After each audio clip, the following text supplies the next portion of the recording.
আসসালামু আলাইকুম রহমতুল্লাহ। আমরা সবাই পাঁচ ওয়াক্ত নামাজ মসজিদে গিয়ে পড়ে থাকি। তাই মসজিদে প্রবেশের সময় 5টি সুন্নত এবং বাহির হওয়ার সময় 5টি সুন্নত আছে। এই সুন্নতগুলোর উপরে আমরা আমল করার চেষ্টা করব ইনশাল্লাহ।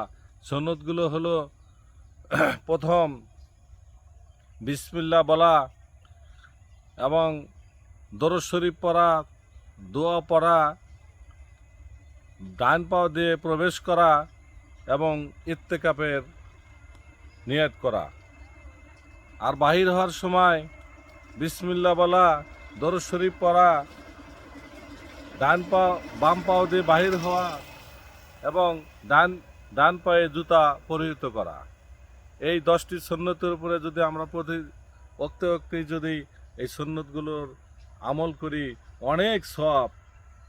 আমরা অনেকেই দেখেছি, অনেক ভালো ভালো যারা ব্যক্তিরাও মসজিদে প্রবেশের সময় ভুল করে থাকেন। এমনকি ইমাম সাহেবকেও দেখেছি, সেও ভুলে বাম পাও দিয়ে ঢুকে।